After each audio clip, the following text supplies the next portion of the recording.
आप सभी भाई बहनों को जय मसीह की। बाइबल सर्वेक्षण में हमने अभी तक बाइबल के विषय में महान साक्षियाँ, बाइबल पर एक दृष्टि या बाइबल का अभिप्राय, संपूर्ण बाइबल रिकॉर्ड और बाइबल एक अद्भुत पुस्तक, अभी तक हमने इन सारी बातों के विषय में विचार किया है। आज मैं बाइबल को क्या क्या कहते हैं इसके विषय में मैं आपको बताना चाहता हूँ। पवित्र बाइबल को पवित्र शास्त्र भी कहते हैं, जिसे हम साधारणतः परमेश्वर का वचन कहकर पुकारते हैं। यह बाइबल अर्थात यह पवित्र शास्त्र अपने आप को कई रूप के द्वारा प्रकट करती है। बाइबल को और अलग अलग नामों से संबोधित किया गया है। पहला नाम है तलवार। वचन दोधारी तलवार के समान है। इब्रानियों की पत्री 4 अध्याय 12 पद के अनुसार दुष्ट शैतान की ताकत को काटने के लिए। दूसरा है यूहन्ना 6 अध्याय 63 वचन में आत्मा और जीवन कहा गया है, अनंत जीवन देने के लिए।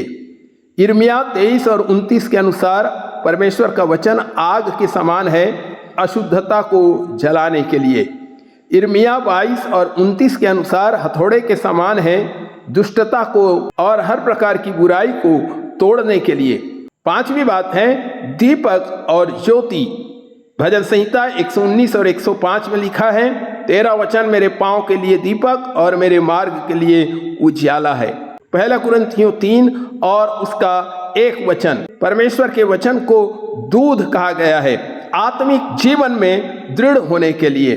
सातवीं बात है दर्पण। परमेश्वर के वचन को दर्पण या आईना कहा गया है। याकूब 1:23 के अनुसार अपने चेहरे को देखने के लिए या अपने जीवन का निरीक्षण करने के लिए। आठवीं बात है भजन संहिता 19:10 के अनुसार मधु और सोना।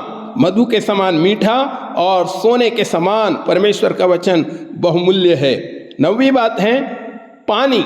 यूहन्ना 4 अध्याय 10 पद के अनुसार प्यास बुझाने के लिए। 10वीं बात है परमेश्वर का वचन रोटी और वर्षा। रोटी जीने के लिए तथा हरा भरा ताजा बनाने के लिए। यशायाह 55 अध्याय और उसका 10 वचन। 11वीं बात परमेश्वर के वचन को बीज कहा गया है। लूका 8 अध्याय और 11 पद नया जन्म देने के लिए। दूसरा पतरस 1 अध्याय और 23 पद।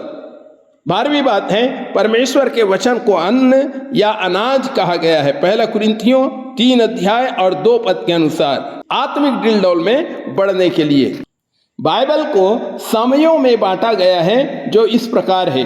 पहला प्रारंभ का काल या समय कहलाता है, आदम से जल प्रलय तक, BC 4004 से 2348 BC तक। उत्पत्ति 3 से 6 अध्याय 5 और 7। दूसरा तैयारी का काल या पुरखाओं का समय कहलाता है, इब्राहिम से यूसुफ तक, BC 1996 से BC 1635 तक।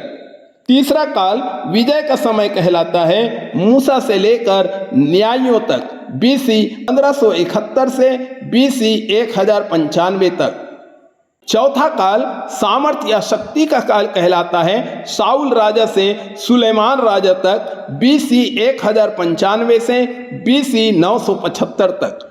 पांचवा अवनति का काल कहलाता है, यारोबाम से लेकर अश्शूर की बंधुआई तक, BC 896 से 721 और 721 से 445 BC। छठवां काल बंधुआई का काल कहलाता है, BC 721 से 445 BC। सातवां काल को मौन युग कहते हैं, मलाकी से लेकर यूहन्ना बपतिस्मा दाता तक, BC 400 से BC 4 तक। आठवां काल मसीह का अनुग्रह काल कहलाता है, अनुग्रह का युग कहलाता है, मसीह के जन्म से आज तक अर्थात BC 4 से AD 2000 तक।